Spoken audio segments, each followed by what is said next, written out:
welcome back. We are going to be taking a break from gaming content in this video to instead talk about a piece of Melbourne's bus network which is quite unique, the Doncaster Area Rapid Transit, or DART for short. Now DART is quite unique for Melbourne, being the closest thing Melbourne has to a BRT, and has some of the highest bus frequencies in Melbourne, which is saying something as Melbourne's buses are not really known for their frequency. The DART purely exists to provide a reliable public transport service to Doncaster and the city of Manningham, which are not connected to the rail network. DART is a set of 4 bus lines which serve the eastern suburb of Doncaster, as well as the surrounding area, and began operation on the 4th of October 2010. The 4 bus routes that make up the DART are routes 905, 906, 907 and 908, which are all smart bus routes, hence why they have the 90 prefix. These buses come into Doncaster from the city along Lonsdale Street, Victoria Parade, Hoddle Street and the Eastern Freeway. At Bulleen, Route 905 exits the freeway and stops at the Bulleen Park and Ride before heading off to Doncaster East. Route 906 bypasses both the Doncaster and Bulleen Park and Rides and continues along the Eastern Freeway as far as Blackburn Road, where it exits the freeway to head out to Warrandyte. Finally, routes 907 and 908 run along the Eastern Freeway as far as Doncaster Road, where they exit the freeway to stop at the Doncaster Park and Ride. After stopping at the Park and Ride, route 907 heads off to Mitcham Station, whilst route 908 heads out to Doncaster East, where it meets the end of route 905. It should also be mentioned that route 908 only goes out to the city during the morning peak, with all other services terminating at the Doncaster Park and Ride, where passengers then have to change for a route 907 service to the city. The roads which carry the DART routes into the city from the Eastern Freeway all have dedicated bus lanes, which are useful as Hoddle Street in particular is a very busy road, being the main road into the city from the northern and eastern suburbs. It also carries traffic coming from the Eastern Freeway into the city, as well as to locations further south.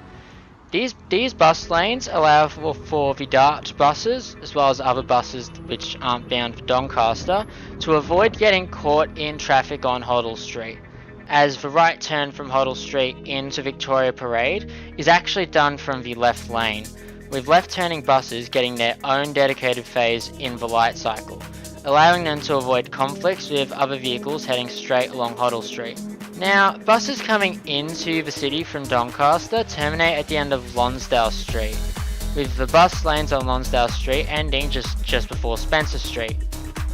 To turn around, buses are required to do a U-turn from the left lane of Lonsdale Street in order to head back out to Doncaster, which is quite a unique arrangement and is unlike any other bus terminus in Melbourne. Now, you're probably wondering, why isn't this area served by trains? Now that, my loyal subscriber, is a very good question, and there is an explanation for this. The DART exists to serve an area which was meant to get a rail line, but never did.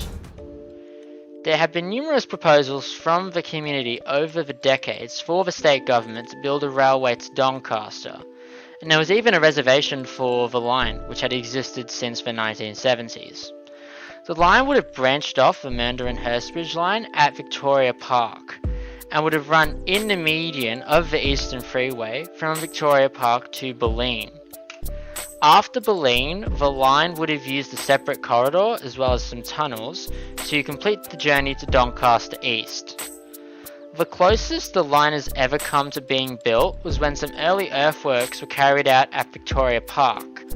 However, these are no longer visible.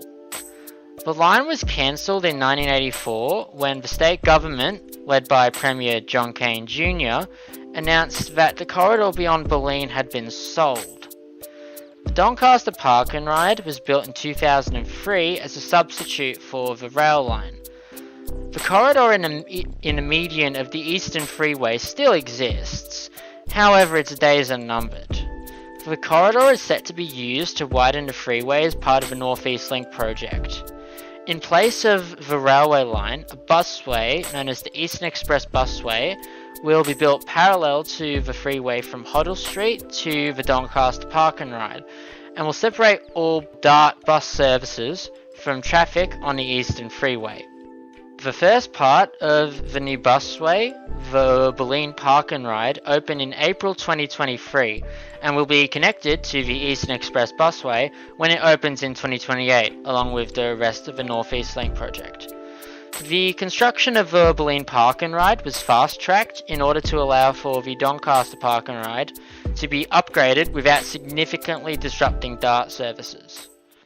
Now, whilst it is a shame that a railway to Doncaster was never built, there would have been some significant obstacles to building it. Firstly, the Doncaster line would have used the rail corridor from Clifton Hill to get into the city from Victoria Park. This rail corridor is already used by the Mernda and Hurstbridge lines, and in 2012 had a capacity of 22 trains per hour, with 17 trains running in the peak. This meant that there wouldn't be much room to add in a line to Doncaster, and peak train frequencies on the line would not have been high. Now, one of the arguments for building the Melbourne Metro Tunnel 2 was that it would free up space on the Clifton Hill corridor for a line to Doncaster by removing the Mernda line from the area. But the removal of the reservation for the Doncaster line now makes the construction of the line highly unlikely. Now, there have been alternative proposals to get higher order transit to Doncaster. One proposal made by the Public Transport Users Association proposes for a 4.5 kilometre extension of the Route 48 tram from Balwyn North to Westfield Doncaster. The current terminus of Route 48 is at the intersection of Doncaster Road and Balwyn Road in Balwyn North, and it is approximately 3.62 kilometres in a straight line from Westfield Doncaster to the Route 48 terminus. An extension of Route 48 to Doncaster actually makes the most sense as an alternative to a railway line. While trams don't have the high capacity and high speeds that trains have, they do offer a smoother ride and higher capacity compared to buses. However, supporters of the railway line argue that the Route 48 tram already takes 50 minutes to get from Victoria Harbour to Balwyn North off-peak, and a trip along Route 48 would most likely take an hour to reach the city from Doncaster. However, sitting in a tram is better than sitting in an overcrowded bus. In the lead up to the 2006 state election, the state opposition, led by Ted Baillieu, promised to build the Route 48 extension to Doncaster by July 2010, with the extension to be designed in a similar way to the Box Hill tram extension, which had opened 3 years earlier. The opposition lost that election and did not commit to the extension at the 2010 election either. It is a shame that the Route 48 extension was never built, as Doncaster is in desperate need of higher order transit, and hopefully a future government may commit to the extension. However, not all hope is lost for Doncaster, as the Suburban Rail Loop North will include a station at Doncaster, which would finally connect the suburb to the railway network. Whilst the SRL station won't directly connect Doncaster to the city, it is still a train to Doncaster, which is something that residents of the suburb have been waiting for decades. However, SRL North is not expected to be open until 2053. To give that context, at the time of writing, I'm 19, and when the SRL North opens, I'll be 49. So Doncaster isn't expected to be connected to the rail network for a while. So that is the Doncaster Area Rapid Transit, the closest thing Melbourne has to a BRT system, and is a substitute for a rail line which was never built. It isn't an ideal way of transporting passengers into the city from Doncaster, but is an important transport asset and will continue to be for decades to come. Thank you guys for watching. Make sure you like and subscribe, and I'll see you in the next video. Bye for now.